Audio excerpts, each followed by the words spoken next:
ನಮಸ್ಕಾರ. ನಿಮ್ಮ ಆರ್ ಕನ್ನಡದಲ್ಲಿ ಸೌಜನ್ಯ ಸತ್ಯ ಅನಾವರಣಗೊಳ್ಳುತ್ತೆ.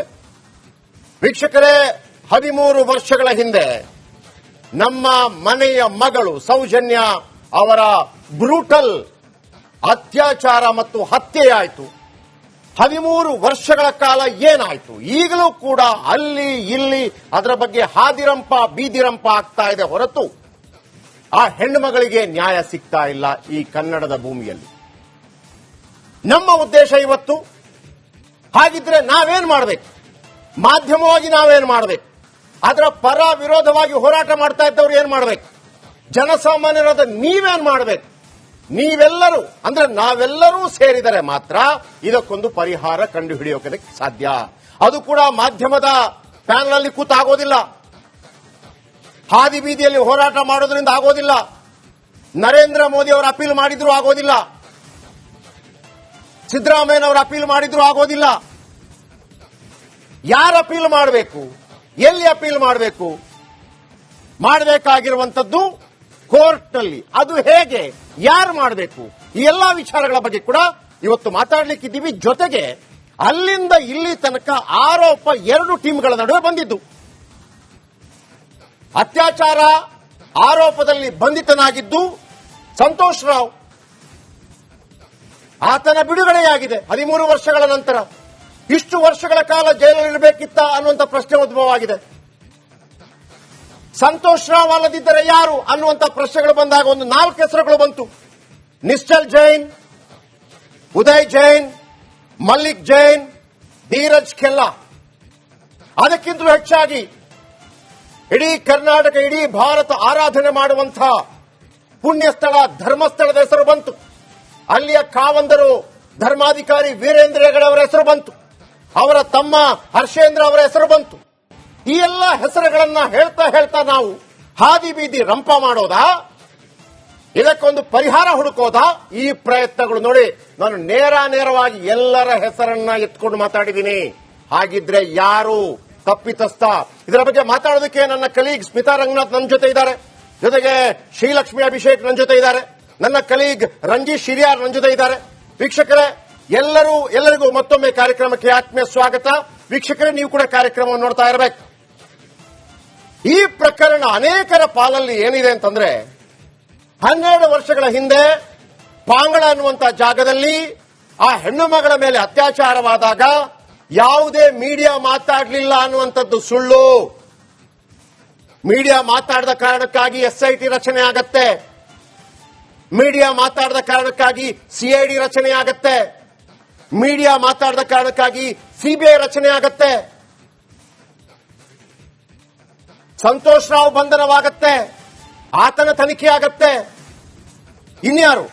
ಉದಯ್ ಜೈನ್, ಮಲ್ಲಿಕ್ ಜೈನ್, ಧೀರಜ್ ಖೆಲ್ಲಾ, ನಿಶ್ಚಲ್ ಜೈನ್, ಇವರನ್ನು ಯಾಕೆ ಬಿಟ್ರಿ ಅಂತ ತುಂಬಾ ಜನ ಕೇಳ್ತಾ ಇದ್ರು. ನೋ, ಇವರನ್ನು ಕೂಡ ತನಿಖೆಗೆ ಒಳಪಡಿಸಲಾಗಿದೆ ಮೈ ಡಿಯರ್. ಎಲ್ಲರನ್ನು ತನಿಖೆಗೆ ಒಳಪಡಿಸಲಾಗಿದೆ. ಸೊ ಹಾಗಿದ್ದಾಗ ಅಲ್ಲಿಂದ ಇಲ್ಲಿ ತನಕ ಎಸ್ಐಟಿ ಏನ್ ಹೇಳ್ತು, ಸಿಐಡಿ ಏನ್ ಹೇಳ್ತು, ಸಿಬಿಐ ಏನ್ ಹೇಳ್ತು? ಹಾಗಿದ್ರೆ ಸಂತೋಷ್ ರಾವ್ ಅವರನ್ನು ಬಿಡುಗಡೆಗೊಳಿಸಿದ್ರೆ ಅತ್ಯಾಚಾರ ಮಾಡಿದವರು ಯಾರು? ಯಾಕೆ ಶಿಕ್ಷೆ ಆಗ್ತಾ ಇಲ್ಲ? ಈ ಎಲ್ಲ ವಿಚಾರಗಳ ಬಗ್ಗೆ ಮಾತಾಡಲೇಬೇಕಲ್ವಾ? ಖಂಡಿತವಾಗ್ಲೂ ನಿರಂತರವಾಗಿ 2 ಗಂಟೆಗಳ ಕಾಲ ಇದೇ ವಿಚಾರವನ್ನ ನಿಮ್ಮ ಮುಂದೆ ಇಡ್ತಾ ಹೋಗ್ತೀವಿ. ದಯವಿಟ್ಟು ವೀಕ್ಷಕರೇ, ನೀವು ಕೂಡ ಅರ್ಥ ಮಾಡ್ಕೊಳ್ಳಿ. ಆ ಪರ ಈ ಪರ ಯಾವ ಪರ ಅಲ್ಲ, ಸತ್ಯದ ಪರ. ತಂಗಿ ಸೌಜನ್ಯ ಪರ, ಆ ಪರ ಈ ಪರ ಅಲ್ಲ. ನೀವು ಕೂಡ ಅರ್ಥ ಮಾಡ್ಕೊಳ್ಳಿ.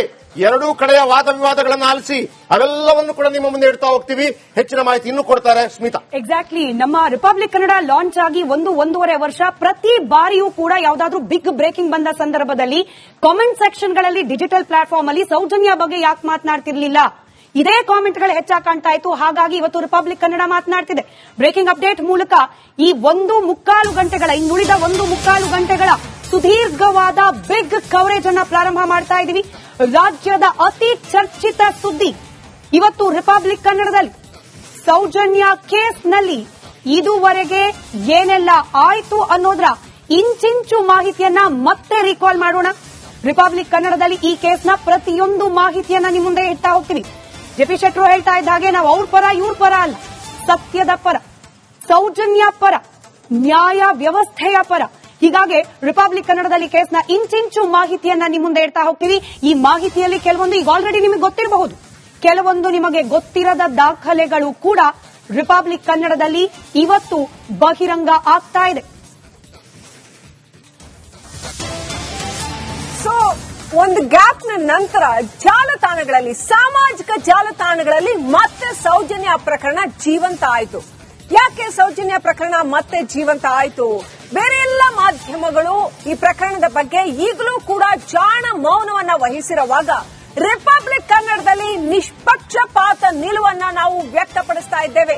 ಯಾರ ಪರ ವಿರೋಧ ಅಂತಲ್ಲ, ಸತ್ಯ ಏನಿದೆ ಅದನ್ನ ದಾಖಲೆಗಳು ಏನು ಹೇಳ್ತವೆ, ಕೋರ್ಟ್ ಪ್ರೊಸೀಡಿಂಗ್ಸ್ ಏನ್ ಹೇಳುತ್ತೆ, ಇದುವರೆಗೆ ಏನ್ ನಡೆದಿದೆ, ಯಾವುದು ಸತ್ಯ, ಅದನ್ನ ನಾವು ಜನರ ಮುಂದೆ ಇಡ್ತಾ ಇದ್ದೀವಿ.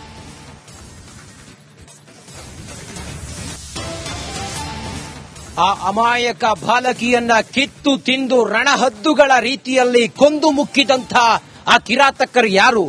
ಇನ್ನೂ ಕೂಡ ಯಾಕಿದು ನಿಗೂಢವಾಗಿದೆ? ಸೌಜನ್ಯ ಅತ್ಯಾಚಾರ ಕೊಲೆ ಕೇಸ್ ಇನ್ನು ಯಾಕೆ ಬಗೆಹರಿದಿಲ್ಲ, ಯಾಕೆ ನಿಗೂಢವಾಗಿದೆ? ಸೌಜನ್ಯಗೆ ನ್ಯಾಯ ಕೊಡಿಸಲು ರಿಪಬ್ಲಿಕ್ ಕನ್ನಡ ಇವತ್ತು ಪಣ ತೊಟ್ಟಿದೆ. ಎಲ್ಲೂ ಇಲ್ಲದ ಎಕ್ಸ್ಕ್ಲೂಸಿವ್ ಡಾಕ್ಯುಮೆಂಟ್ ಡೀಟೇಲ್ಸ್ ರಿಪಬ್ಲಿಕ್ ಕನ್ನಡದಲ್ಲಿ ನಾವು ಎಕ್ಸ್ಪೋಸ್ ಮಾಡ್ತಾ ಇದೀವಿ. ಸೌಜನ್ಯ ಕೊಲೆ ಕೇಸ್ನ ನಿಜವಾದ ಆರೋಪಿ ಯಾರು? ಹಾಗಾದ್ರೆ 2 ಗಂಟೆಯ ಮಹಾ ವರದಿಯಲ್ಲಿ ಸೌಜನ್ಯ ಸತ್ಯ ದರ್ಶನವನ್ನ ನಾವು ನಿಮ್ಮ ಮುಂದೆ ತೆರೆದಿಡ್ತಾ ಇದ್ದೀವಿ.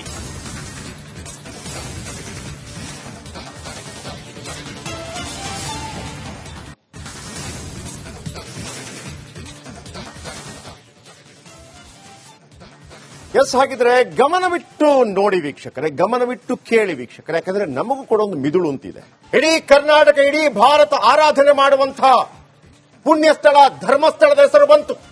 ಅಲ್ಲಿಯ ಕಾವಂದರು ಧರ್ಮಾಧಿಕಾರಿ ವೀರೇಂದ್ರ ಹೆಗಡೆ ಅವರ ಹೆಸರು ಬಂತು. ಅವರ ತಮ್ಮ ಹರ್ಷೇಂದ್ರ ಅವರ ಹೆಸರು ಬಂತು. ಈ ಎಲ್ಲ ಹೆಸರುಗಳನ್ನ ಹೇಳ್ತಾ ನಾವು ಹಾದಿ ಬೀದಿ ರಂಪ ಮಾಡೋದಾ, ಇದಕ್ಕೊಂದು ಪರಿಹಾರ ಹುಡುಕೋದಾ? ಈ ಪ್ರಯತ್ನಗಳು ನೋಡಿ, ನಾನು ನೇರವಾಗಿ ಎಲ್ಲರ ಹೆಸರನ್ನ ಎತ್ಕೊಂಡು ಮಾತಾಡಿದ್ದೀನಿ. ಹಾಗಿದ್ರೆ ಯಾರು ತಪ್ಪಿತಸ್ಥ? ಇದರ ಬಗ್ಗೆ ಮಾತಾಡೋದಕ್ಕೆ ನನ್ನ ಕಲೀಗ್ ಸ್ಮಿತಾ ರಂಗನಾಥ್ ನನ್ನ ಜೊತೆ ಇದ್ದಾರೆ, ಜೊತೆಗೆ ಶ್ರೀಲಕ್ಷ್ಮಿ ಅಭಿಷೇಕ್ ನನ್ನ ಜೊತೆ ಇದ್ದಾರೆ, ನನ್ನ ಕಲೀಗ್ ರಂಜಿತ್ ಶಿರಿಯಾರ್ ನನ್ನ ಜೊತೆ ಇದ್ದಾರೆ. ವೀಕ್ಷಕರೇ, ಎಲ್ಲರಿಗೂ ಮತ್ತೊಮ್ಮೆ ಕಾರ್ಯಕ್ರಮಕ್ಕೆ ಆತ್ಮೀಯ ಸ್ವಾಗತ. ವೀಕ್ಷಕರೇ, ನೀವು ಕೂಡ ಕಾರ್ಯಕ್ರಮವನ್ನು ನೋಡ್ತಾ ಇರಬೇಕು. ಈ ಪ್ರಕರಣ ಅನೇಕರ ಪಾಲಲ್ಲಿ ಏನಿದೆ ಅಂತಂದ್ರೆ, 12 ವರ್ಷಗಳ ಹಿಂದೆ ಪಾಂಗಳ ಅನ್ನುವಂತ ಜಾಗದಲ್ಲಿ ಆ ಹೆಣ್ಣು ಮಗಳ ಮೇಲೆ ಅತ್ಯಾಚಾರವಾದಾಗ ಯಾವುದೇ ಮೀಡಿಯಾ ಮಾತಾಡಲಿಲ್ಲ ಅನ್ನುವಂಥದ್ದು ಸುಳ್ಳು. ಮೀಡಿಯಾ ಮಾತಾಡದ ಕಾರಣಕ್ಕಾಗಿ ಎಸ್ಐಟಿ ರಚನೆ ಆಗತ್ತೆ, ಮೀಡಿಯಾ ಮಾತಾಡದ ಕಾರಣಕ್ಕಾಗಿ ಸಿಐಡಿ ರಚನೆ ಆಗತ್ತೆ, ಮೀಡಿಯಾ ಮಾತಾಡದ ಕಾರಣಕ್ಕಾಗಿ ಸಿಬಿಐ ರಚನೆ ಆಗತ್ತೆ, ಸಂತೋಷ್ ರಾವ್ ಬಂಧನವಾಗತ್ತೆ, ಆತನ ತನಿಖೆ ಆಗತ್ತೆ. ಇನ್ಯಾರು? ಉದಯ್ ಜೈನ್, ಮಲ್ಲಿಕ್ ಜೈನ್, ಧೀರಜ್ ಕೆಲ್ಲಾ, ನಿಶ್ಚಲ್ ಜೈನ್, ಇವರನ್ನ ಯಾಕೆ ಬಿಟ್ರಿ ಅಂತ ತುಂಬಾ ಜನ ಕೇಳ್ತಾ ಇದ್ರು. ನೋ, ಇವರನ್ನು ಕೂಡ ತನಿಖೆಗೆ ಒಳಪಡಿಸಲಾಗಿದೆ ಮೈ ಡಿಯರ್. ಎಲ್ಲರನ್ನು ತನಿಖೆಗೆ ಒಳಪಡಿಸಲಾಗಿದೆ.